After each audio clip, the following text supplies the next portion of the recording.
A massive cyber attack using tools believed to have been developed by the U.S. National Security Agency has struck organizations around the world. Computers in thousands of locations have been locked by a program that demands $300, £230, in Bitcoin. In April, hackers known as the shadow brokers claimed to have stolen the tools and released them online. Microsoft released a patch for the vulnerability in March, but many systems may not have been updated. There have been reports of infections in 99 countries, including the UK, US, China, Russia, Spain, Italy and Taiwan. Cybersecurity firm Avast said it had seen 75,000 cases of the ransomware, known as WannaCry and variants of that name, around the world. "This is huge," said Jakub Kroustek at Avast. Many researchers say the incidents appear to be linked, but say it may not be a coordinated attack on specific targets. Meanwhile, wallets for the digital cryptocurrency Bitcoin that were seemingly associated with the ransomware were reported to have started filling up with cash. The UK's National Health Service, NHS, has been hit and screenshots of the WannaCry program were shared by NHS staff. Hospitals and doctors' surgeries were forced to turn away patients and cancel appointments. One NHS worker told the BBC that patients would almost certainly suffer as a result. Some reports said Russia had seen more infections than any other single country. Russia's Interior Ministry said it had localized the virus following an attack on personal computers using Windows operating system.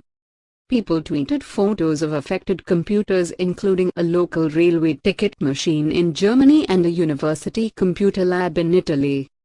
A number of Spanish firms, including telecoms giant Telefonica, power firm Iberdrola and utility provider Gas Natural, suffered from the outbreak. There were reports that staff at the firms were told to turn off their computers. Portugal Telecom, delivery company FedEx, a Swedish local authority and Megaphone, the second largest mobile phone network in Russia, also said they had been affected.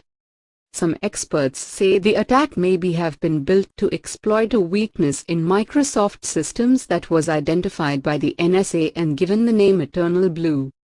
The NSA tools were then stolen by a group of hackers known as the shadow brokers, who then attempted to sell the encrypted cache in an online auction.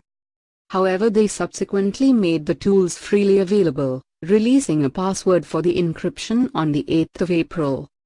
The hackers said they had published the password as a protest about US President Donald Trump.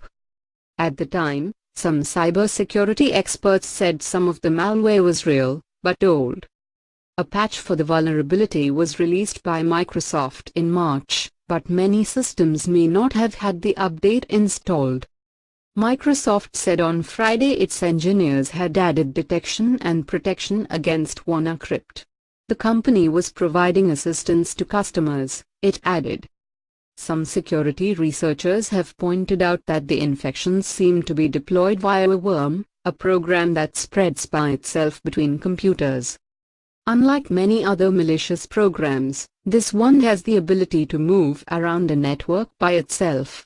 Most others rely on humans to spread by tricking them into clicking on an attachment harboring the attack code.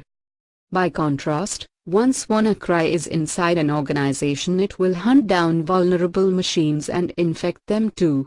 This perhaps explains why its impact is so public, because large numbers of machines at each victim organization are being compromised.